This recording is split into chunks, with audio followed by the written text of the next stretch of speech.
Dunia ini luas dan penuh rahsia yang belum terjawab.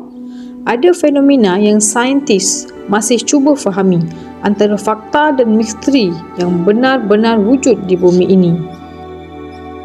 Tajuk kali ini kita bahas mengenai danau neutron, iaitu tasik pengawet aneh.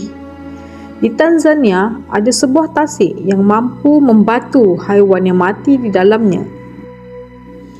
Airnya merah pekat, panas dan beralkali tinggi, menjadikannya salah satu tempat yang paling berbahaya di dunia. Tasik ini dipenuhi air alkali yang sangat panas. Suhunya boleh mencecah 60 darjah Celsius dengan tahap pH setinggi amonia, menjadikannya racun semula jadi bagi makhluk hidup yang mendekatinya. Burung yang terjatuh ke dalam tasik ini akan mati serta-merta. Tubuhnya diawet oleh garam alkali dan bertukar menjadi keras seperti patung batu putih keabu-abuan. Juru foto Nick Blanc pernah merakam burung flamingo dan kelawar yang mati keras membatu di tepi tasik. Setiap satunya kelihatan seperti patung batu yang beku di tengah keheningan alam. Kenapa jadi begitu?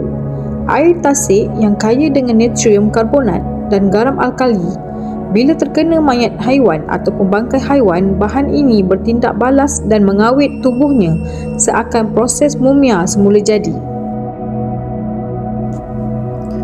Kesan pada manusia: jika manusia terjatuh ke dalam tasik ini, kulit boleh melecur dan tubuh akan rosak dalam sekelip mata.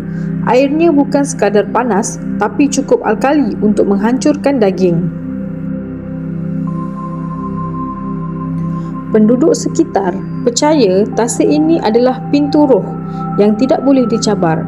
Ada kisah lama mengatakan ia menelan sesiapa sahaja yang cuba mengganggu ketenangannya. Walaupun menakutkan, danau neutron juga menjadi tempat pembiakan flamingo merah jambu terbesar di dunia. Di sebalik racun dan panas, wujud kehidupan yang unik. Allah berfirman, "Maka nikmat Tuhan kamu yang manakah yang kamu akan dustakan?" Surah Ar-Rahman ayat 13.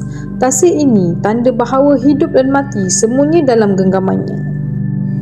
Kesimpulannya, danau neutron juga jadi bukti alam ini penuh rahsia. Air yang tenang kadang menyimpan bahaya yang tak dapat kita duga.